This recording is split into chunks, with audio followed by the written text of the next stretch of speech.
Hey, what's going on? Lord KO here. Today we'll be talking about 4 reasons that you should be playing Final Fantasy Dissidia NT. Let's go.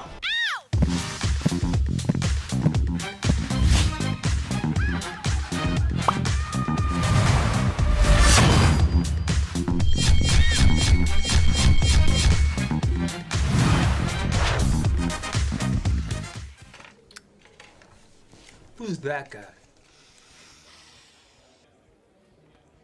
Hi.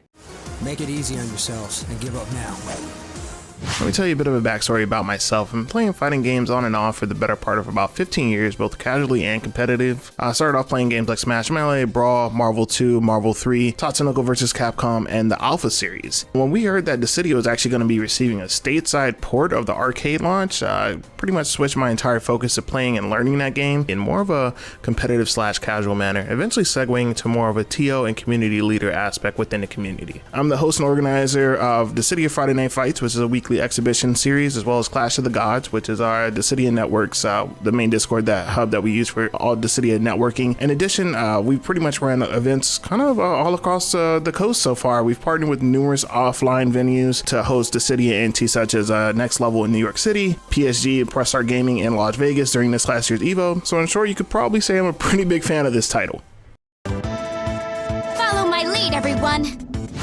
Alright guys, so let's get to the meat and potatoes of it, alright? Who is this game for? Let's get this out of the way right up front. This game isn't going to be for everyone, even people who are, diehards of the PSP Dissidia titles and stuff like that. And you know what? That's completely fine. Just to be clear, if you're looking for a 1v1 fighting game, this is likely not going to be your bag in all fairness. Allow me to address one of the key misunderstandings regarding this game and this title overall. Most people kind of think that the 3v3 was relatively forced, for them to kind of establish an esports title and stuff like that. Through my research, I pretty much come to an understanding that the developers made this as a cognizant decision. This is the type of game that they wanted to provide to us, and it's really up to us as consumers to really accept that or not. It really comes down to dealer's choice. Accepting the design decision that they opted to go with, in my opinion, will either make or break your experience with this game. The PSP version was a one-on-one game, and when we thought about how to evolve that game this time, we looked into how Final Fantasy is all about creating a party and fighting against monsters and going through the storyline with your party members.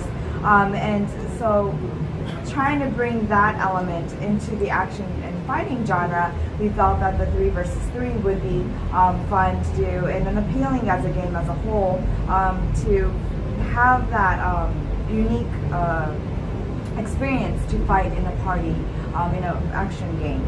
Overall, NT offers a wholly different gameplay experience than most other traditional Dissidia games and even fighting games in general as a whole. This game is still considered relatively niche for all intents and purposes. You're not going to see this main stage of Evo or anything. And I find, as with most other smaller titles and stuff like that, coordination via either Facebook groups, Discord, PSN and stuff like that, it's going to really be key to get the most out of this game and really locate like-minded individuals who are also interested in actively playing the game. So all in all, I would say the ideal target audience for Dissidia NT would be someone who understands and enjoys team play aspects married to a chaotic and fluid combat engine. However, that's not to say that the game is not without any faults at all. Any quick Google or YouTube search will quickly clue you into the gripes regarding this game. All that aside, I'm just a guy who loves this title and have not been able to stop playing since the beta launched. Besides, who wouldn't want to play a game where things like this can happen?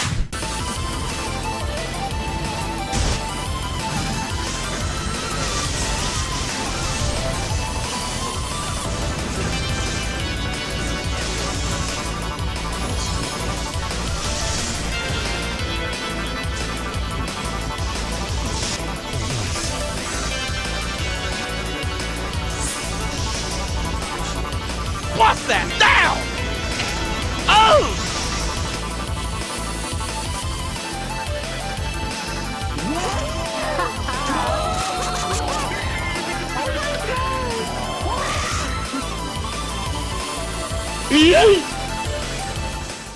With things like this happening damn near every match, you can see what keeps us coming back. Now you just sit back and watch the world go kapoo! Alright guys, let's dig into and let's look at some gameplay mechanics. Dissidia NT is a 3v3 arena brawler that takes place across sprawling maps from the Final Fantasy lore. If I had to directly compare the game and its mechanics to anything, I would say that it has a direct similarity with the Gundam Versus series, with gameplay elements also taken from the Super Smash Bros. Series, mainly in how it handled shielding. The gameplay itself has an endless pool of depth and nuance, with a key emphasis on both positioning, target selection, and decision making that reaches the upper elos in terms of strategy. While many people who would be interested in this title generally have a past experience with some of the older Dissidia PSP titles, this game is quite a drastic departure from the previous formula. That being said, I assure you that while on the surface it may seem that the gameplay has been somewhat diluted, in fact it's merely just been interspersed among the team play elements, with the mechanics and intricacies of said 3v3 gameplay being fine-tuned to perfection. Dissidia NT utilizes the RPS or rock paper scissors ideology found in other team MOBA based fighters, with each character designated to a certain class and generally a very specific role to fulfill. There's no one character across this expansive roster that can handle every matchup in his game solo, so relying and leveraging on your teammates is going to be a necessity if you're apt to be successful in this game. This engine, when fully utilized, is endlessly rewarding and satisfying in its execution of said formula. Gameplay overall is a perfect mixture of fast and fluid gameplay while leaving plenty of room for both methodical setups and team play. After being exposed to a myriad of fighting games throughout my tenure in the FGC, I'm pleased to say that Dissidia NT is one of the most, if not the most, balanced fighters I've ever touched, with each character being viable in their own way. This leads to an impressive character diversity, with certain characters being paired with others for EX skill game plans, or tower comps, or rushdown set plays. In short, the combinations and strategies you can employ are endless, and that's a beautiful thing to have in a fighting game in 2019. They won't even see me coming. I'll show 'em fists of fury. I'll show 'em fists of fury. Alright, calm your thirsty ass down. This game is gorgeous in pretty much every way imaginable, from both the art and stage design to the summon animations and character icon and titles. With this first and foremost being an arcade title, it was very important to SC that players felt that the game had a very high bar presentation wise if they were to compete with other mainstay arcade titles and maintain its popularity. I'm happy to report that none of this has been lost within the console port that we have stateside here. There is something immensely satisfying about seeing some of your favorite Final Fantasy villains and characters brought to life in HD goodness. The level of care that was taken to preserving each title's unique art style but updated with a fresher, more updated aesthetic is a constant source of visual satisfaction. In addition to this, attack animations from both a spectator and player standpoint are a visual eye candy that never cease to amaze me. As an example, let's take a quick look at the recreation of the Holy Spell from Final Fantasy Tactics recreated within the NT engine.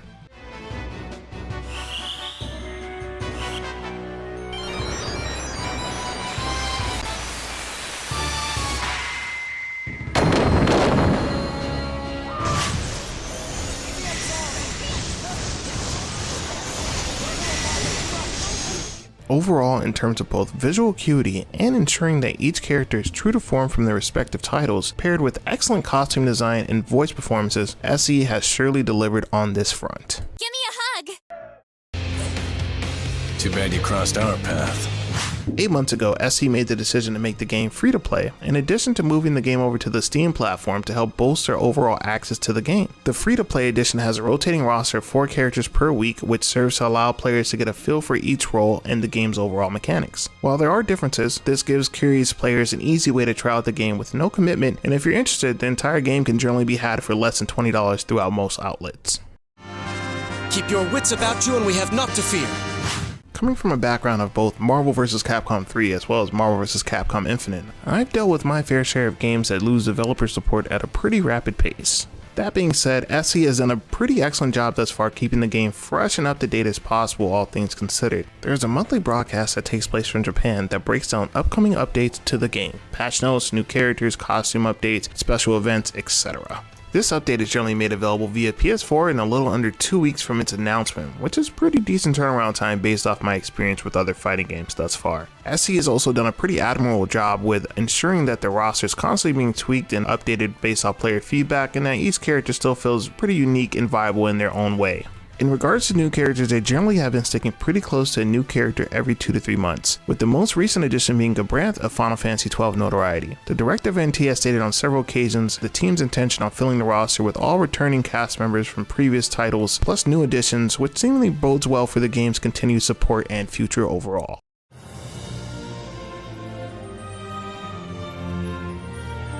In closing, I'd like to say that this game and its community have had a major impact on my overall life, and I'd like more people to be able to play and enjoy this game and all it has to offer despite its shortcomings. There's a certain X factor that is seemingly intangible when it comes to this game and its community that keeps us coming back over and over again to play. Hopefully this video has shed some light on some of the reasons that our community continues to boot up and play this game every day. And hopefully you'll play with us in the future. So in short, play Dissidia NT, guys.